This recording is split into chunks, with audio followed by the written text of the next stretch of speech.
I had to bring this young lady's story to light again because, believe it or not, there are still people who may not know anything about it or may not know everything about it. And I'm not saying that I know everything about it, but there's still people that have different views about this 9 years later in 2022. And you are entitled. And so am I. And here's my view. The story happened in Pritchard, Alabama on September 16th, 2014. Her name is Hiawayi Robinson. It's spelled similar to her father's name.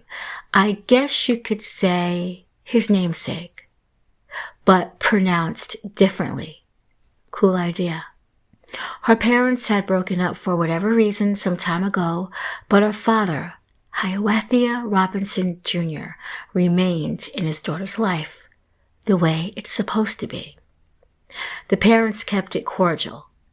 And I had even read that there was a family go-between, but sometimes you need that.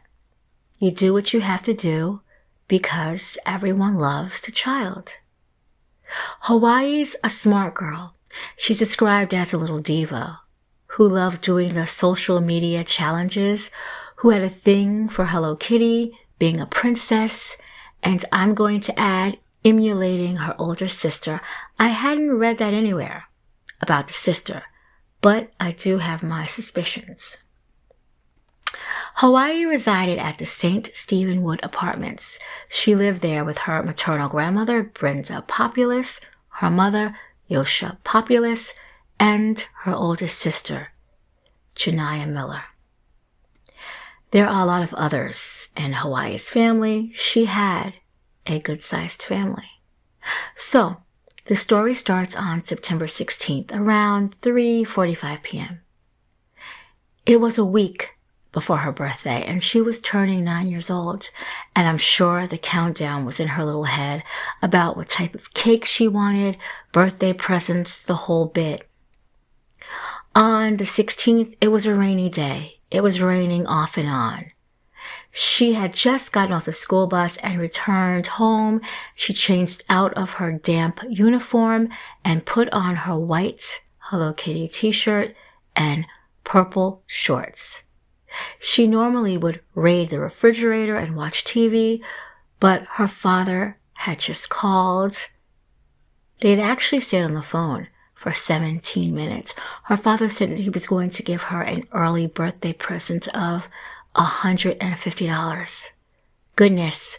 I mean, imagine how much candy that she was going to get with that. She was really excited. Her mother, who at that time was employed at a nursing home facility, was currently at work. So she told her grandmother that she was supposed to meet her dad at his cousin's to pick up the birthday money. That particular family member lived within the complex. It was actually right across the breezeway. Hiawayi likes to visit there frequently. There are smaller children there that Hiawayi likes to play with. Her mother jokingly says, bosses them around. So out the door, Hiawayi went.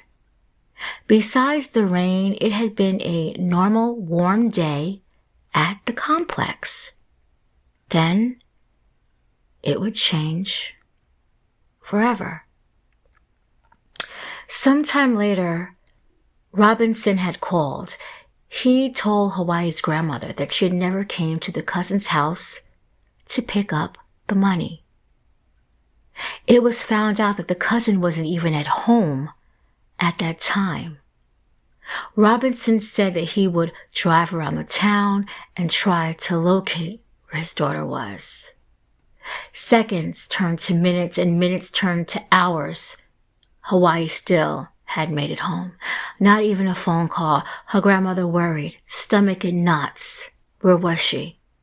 She would have to call the police, and she did around 10 p.m. She had to tell the police that her granddaughter was missing. To hear them words out loud must have crushed her inside. Then she had to call her daughter at work and catch her up on what was happening at home. Hawaii's mother had received the call from her mother. As soon as she heard that her daughter hadn't come home, she left work immediately. I can't even imagine. Must have been the worst call that she'd ever got. Hiawayi wasn't with any family member on either side of her family.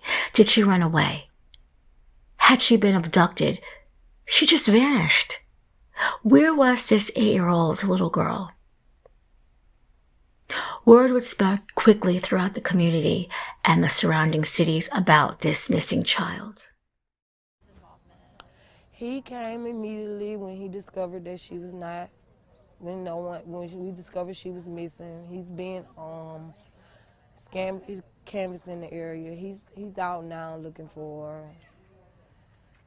His whole family. Nobody has no type of idea where she at and where she can be. Do you think that she has run away? Do you think someone's taken her? I don't want to claim no harm to her, but I feel she's in harm's way because she would have been home if she wasn't. She would have came home a long time ago when dark fell yesterday. She knows when it's dark, it's time to come in the house. She hadn't came home. I know she's looking for me just like I'm looking for her. She's looking for me. She's crying because I hear it in my ears because she wants her mama and her grandmama and her sister. And I just want her back.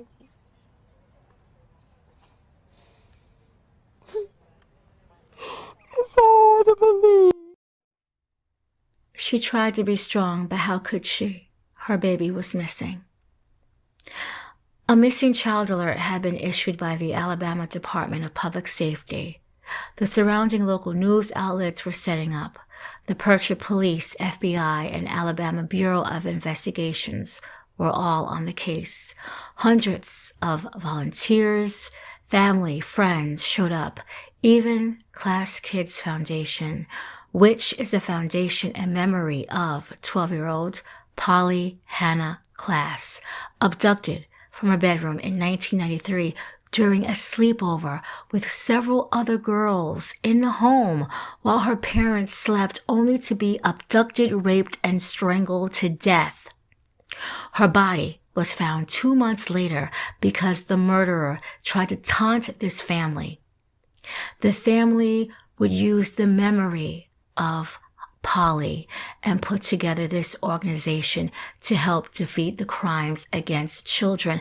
And now the organization was there trying to help find the whereabouts of Hiawayi Robinson.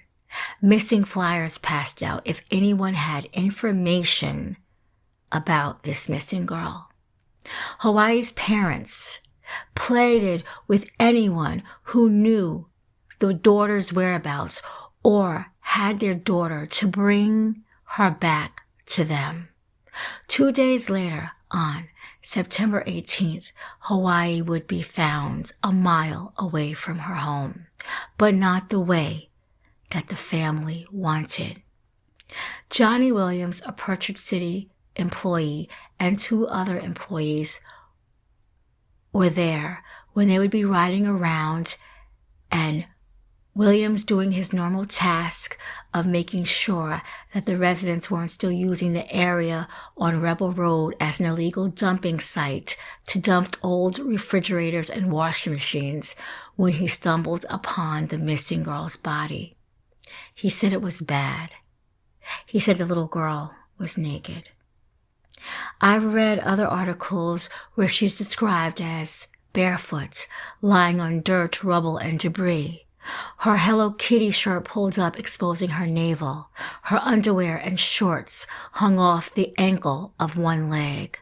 Her braided hair had become undone, and her clear beads had fallen out onto the debris. There was a wooden cross that someone had junked that laid right by her body, and she had black duct tape over her mouth.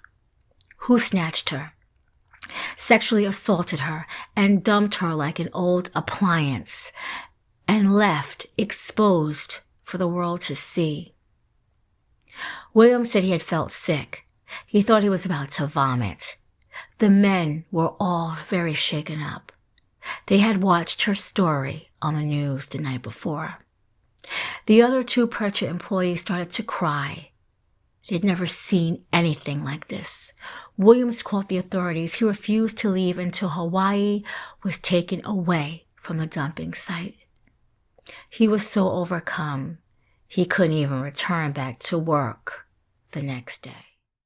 This is exactly where it happened. I'm on Rebel Road right now, and if you take a look down this road, you can see all the flashing police lights, and that's where Johnny Williams tells me that he actually found the body of Hiawayi Robinson. That is Senator Vivian Davis Figures. Okay. She has been very involved in this search since the beginning. She was actually out here at the command center earlier at the Food for Less in Pritchard, saying that she was going to be here until the end, and when she heard the news, she just came running, and you can see she is clearly upset right now. The sadness has turned into anger. People are angry and they want answers. More than anyone, Hiawayi's parents wanted answers. Tips had come in. There was CCTV footage of Hiawayi at the convenience store, about a mile away from her home. Authorities were on the case. Hiawayi is seen holding the door open for a customer. She's inside shopping for candy. She even dances a little in the aisle. She's happy. She speaks to a woman in the store. Hiawayi looks like she's leaving the store with that woman, but she doesn't. Finally, you see Hiawayi leave the store, but she heads the opposite way, and you cannot tell if she enters a vehicle. There is also a red truck that circles around the store when Hiawayi is inside. And when Hiawayi comes back, it seems like she is walking in the same direction as the red truck.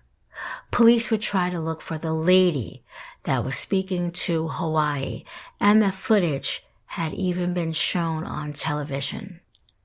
The Alabama Governor Robert Bentley's office had offered a $5,000 reward for information that leads to the arrest and conviction of a person or persons involved in the death of Hiawayi.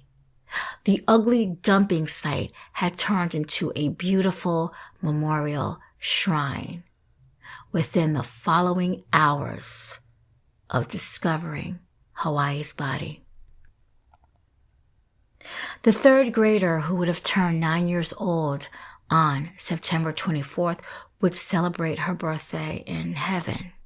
More balloons, more stuffed animals, and trinkets and letters were left in memory and in honor of Hiawayi. Is it possible? Is there a child molester targeting and raping in Pritchard? Was another little girl going to be the second victim and die at the hands of this monster? The town would start to gossip and sides would start to form. It wasn't good for either side. They were all grieving for this one child. Information had come in, and they had found the female customer who had spoken to Hiawayi that day. Police had asked what she'd spoke to Hiawayi about. She said she saw Hiawayi putting Reese's Pieces in the refrigerator. Hiawayi said she liked them cold. The customer had told her nieces did the same thing. The woman had absolutely nothing to do with what had happened to Hiawayi. The police would find other information on the CCTV footage, and this information would help bring the case to another level. The gossip, the rumors, the lies, everyone had an opinion. The maternal side of Hiawayi's family, it was being said that the little girl had always been seen outside alone, that her grandmother, who was usually watching her, was always drinking alcohol, that the mother had dealt with men that weren't any good and physically abusive to her, so maybe they could have been physically abusive to Hiawayi, even sexually abusing her as well. They even said that Hawaii may have been exposed to drugs such as marijuana. It was even said that Hawaii had left home 2 times prior to this and that she was always found with family members. It didn't matter what the community had been saying because Mrs. Populous, Hawaii's grandmother, had taken the whole blame to herself, wishing that she had not let her granddaughter go. She'd even felt like she needed to be with Hawaii in heaven. She really didn't want to go on. On the parental side, the blame had been pointing towards one person, and that was 36-year-old Hiawayi Robinson Jr. He was actually the only suspect the entire time after the female customer had been cleared. Indeed, he had a criminal past. Dating years back, he had been in police custody for over 11 times, anything from selling and receiving stolen property to drug charges of marijuana, weapon charges, assault, domestic violence, fleeing police, burglary, driving on a suspended license. A lot of these cases had been dismissed and he received probation for the others. But he didn't have any sex crimes or sexual deviant crimes in his history. Yet he seemed defensive, guarded, angry at times. Maybe it was the situation he was in, the fact that people were pointing fingers, and in return, that was his reaction. It was one point where he was even detained shortly after his daughter's death, not arrested, only detained. It was a situation that he said he had nothing to do with, but he was detained, so that motivated even more talk. Rumors flooded that an arrest would be made. Residents gathered at the police station to see who it was. The sheriff's office said it was hearsay and that no arrests would be made. On September 27th, Hawaii's Hello Kitty princess-themed funeral service, standing room only for some, for the Pritchard princess.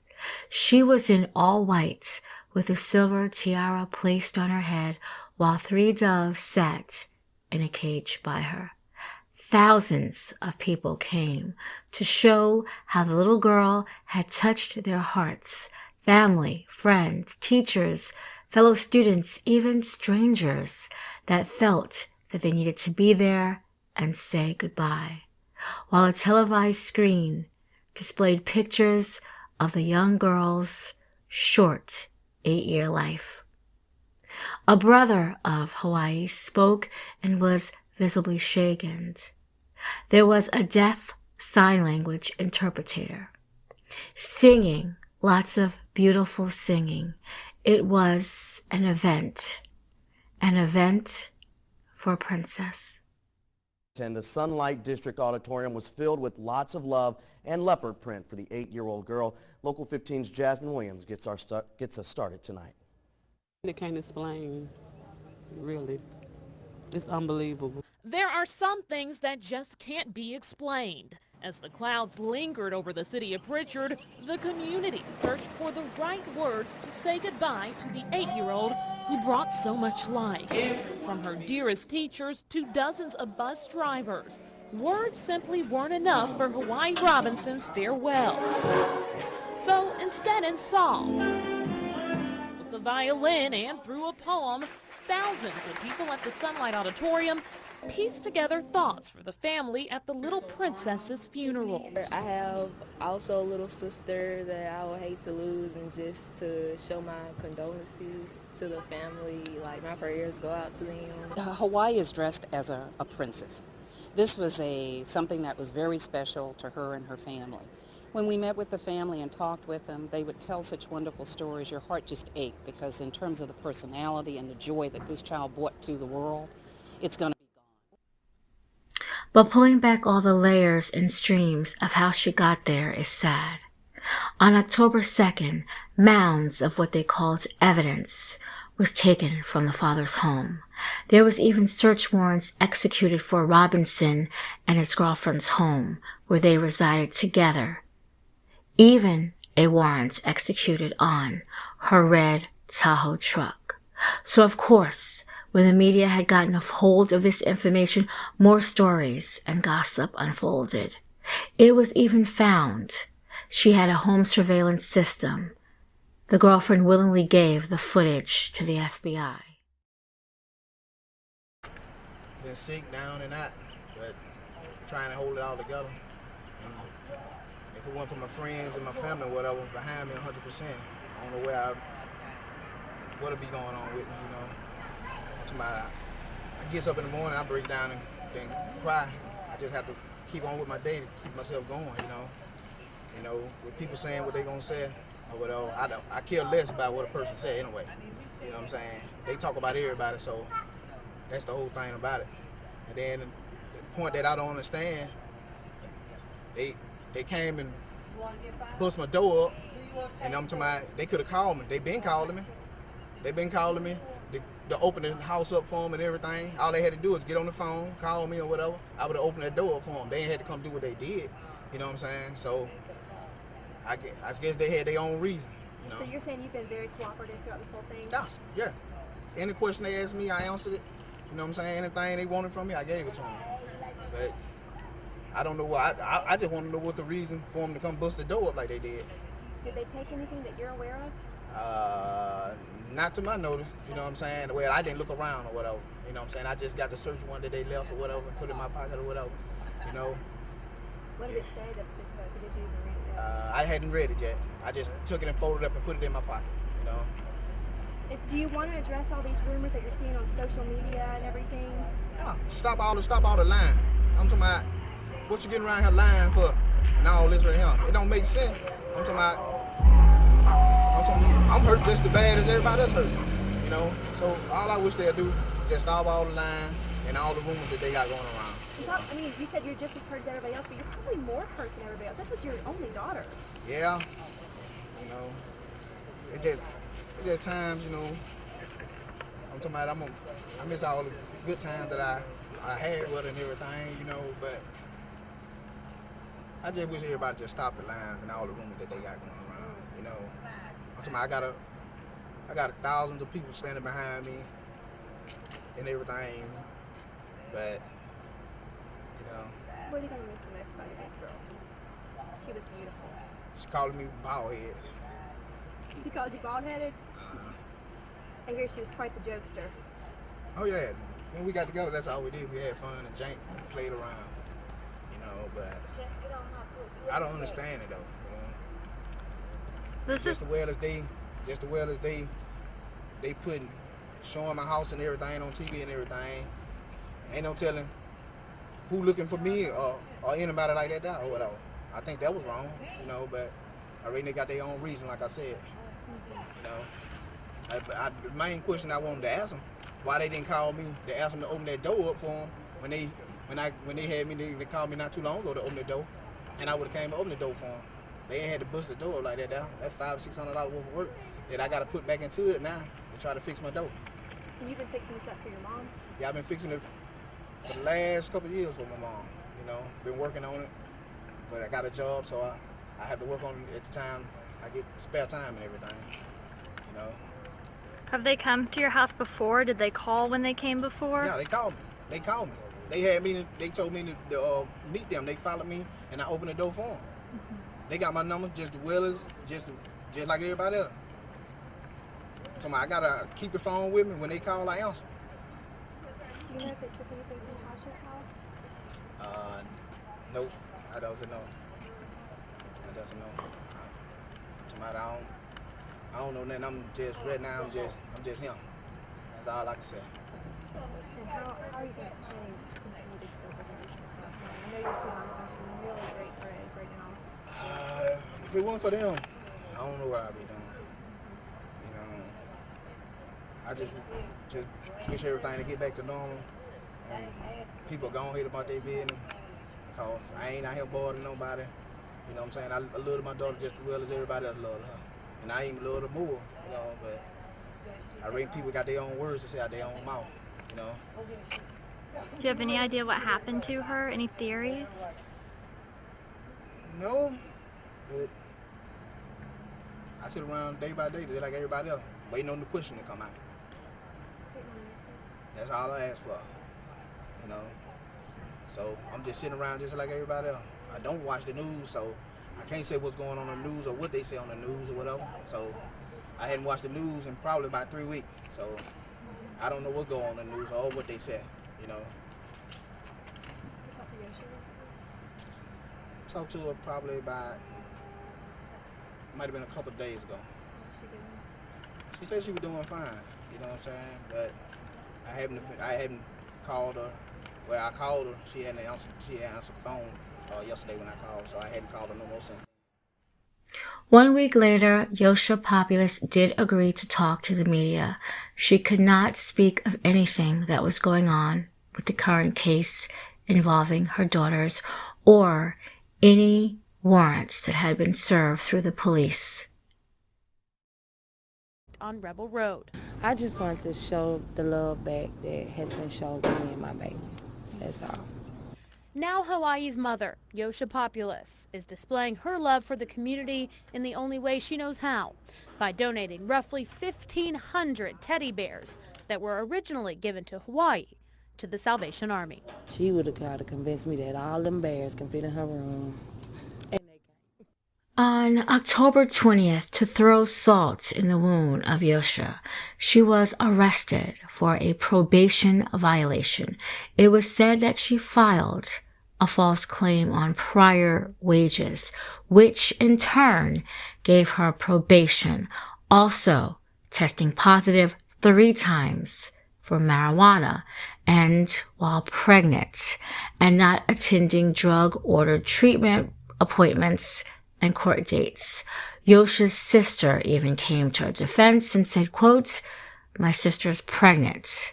She cannot even use drugs," end quote. Yosha was released on October 24th. Some articles actually go as far as to say she was released on November 5th, but she was released and the judge refused to revoke her probation. This had absolutely nothing to do with the kidnapping, sex assault, and the murder of Hawaii. However, it would add more fuel to the fire. Meanwhile, the investigation was still on in the death of Hawaii. The police would carefully look over footage of Hawaii at that convenience store, again located only a mile from her home. She appeared to arrive at 4:06 p.m., the same time she was supposed to have been with her father. She's seen opening up the door for a woman entering the store. You see her buying several pieces of candy. She even dances a little in the aisle while purchasing her candy. And she talks to the woman that was previously questioned. The footage only proved that Hawaii wasn't under any stress. She purchases her candy, and her mother says Hawaii didn't have any money that day. She leaves the store heading the opposite way. The police couldn't tell if she had gotten into a car. But several minutes later, that red truck would drive off. The footage was too grainy to see who was driving. While Hawaii had been in the store, the red truck lingered around the area. And when Hawaii left the store, Hawaii left in the same direction as that red truck. Meanwhile, the other footage of Robinson given by his girlfriend had shown Robinson acting very suspiciously in his own home, inside and out, back and forth to the car while in the rain, even taking off his shirt, looking and holding up his pants as if trying to get something off of it, doing laundry. The footage was plain odd. During the search, authorities couldn't even find those pants. Police would call him in for questioning, and he was extremely defensive. By now, this has been the 5th interview that he had did where he told 3 different stories. When Hiawayi's body was discovered, he refused to speak anymore. And in this recording, the police are telling him what they have found. Agreed to talk to us. We believe that you picked her up. You took her, something happened. We do not believe that you intended for her to die, but she died. You put her body in the back of your Tahoe. See, that's what you saying. But I know she was in the back of your car. I know that. That's not a guess. So you say she was in the back of the car? Yes. That's what you saying, right? I'm saying the evidence says that. I didn't see that. I'm saying that her hairbeads in your car. That very same tape that's on the scene is in your car. That's not a guess. That's an absolute fact. And you know it's a fact. It's the first I ever heard that. It's there.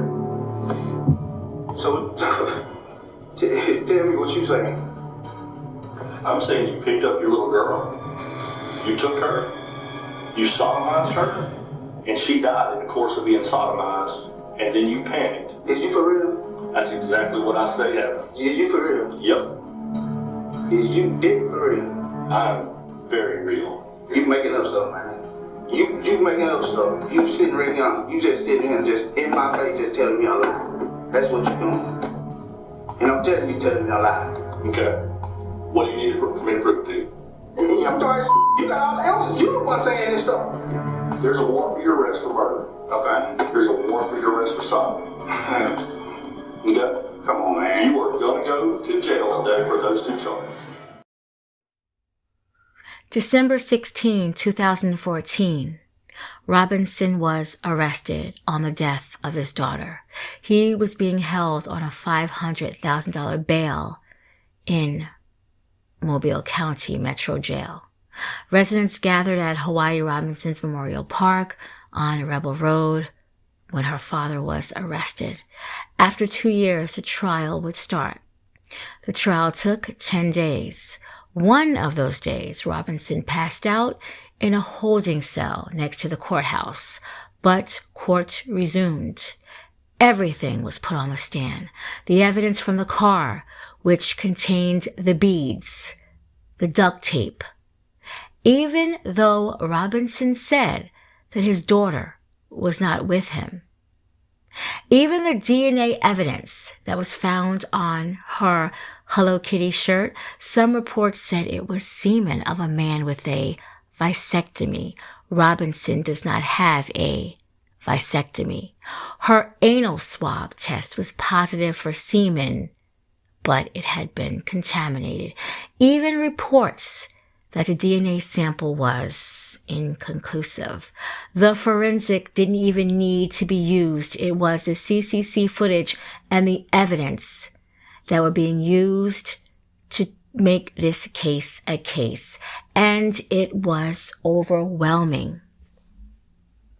Was it the bit of information, the thing that it was an inconclusive semen DNA sample?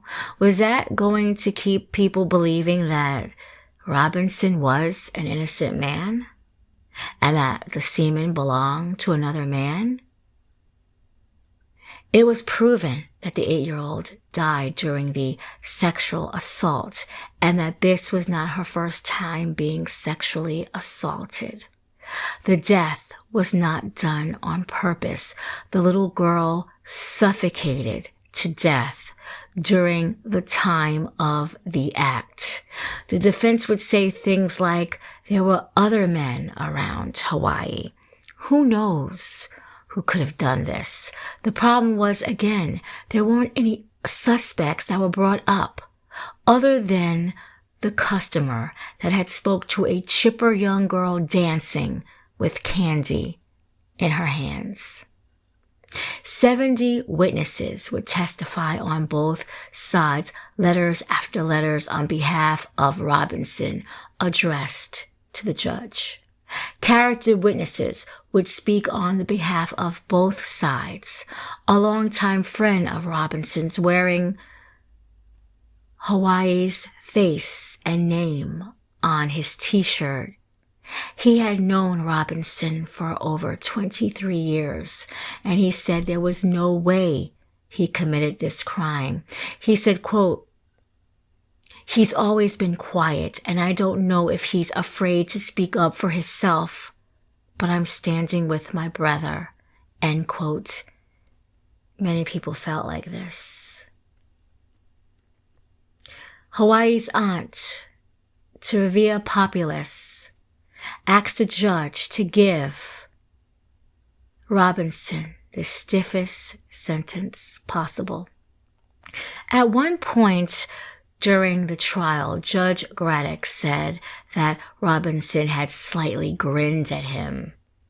He asked him what was he smiling about, and Robinson had responded quickly, quote, "I'm not smiling. It's nothing to smile about. I'm in full pain." Both men were irritated.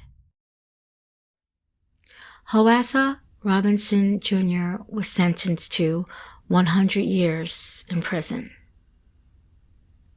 Hiawayi Robinson responded, "That's all right. I will be back." The judge then responded back to him, quote, "The only way you'll be back here is in a pine box. I'm going to do everything in my power to keep you in prison your natural-born life," end quote. Now entering the courtroom in his navy blue county-issued jumpsuit, Robinson said, quote, "I am here as a man, and I will leave here as a man. I won't apologize for something I didn't do. You took me away from my family. You took me away from my friends. You took me away from my fishing trips. All on a lie," end quote. When asked why he sounded so angry, he said he was giving it to them straight. Robinson's mother, Merlene Robinson Howard, left the courtroom in tears. She only said that her son loved his daughter. And this is what Yosha Populus would have to say about the final verdict. Hiawayi Robinson. That's the biggest thing. How could he? That's his daughter. My daughter. Our daughter. It makes the pain worse. That's her daddy. It's comforting to know that Hiawayi Robinson Jr. will never fish again.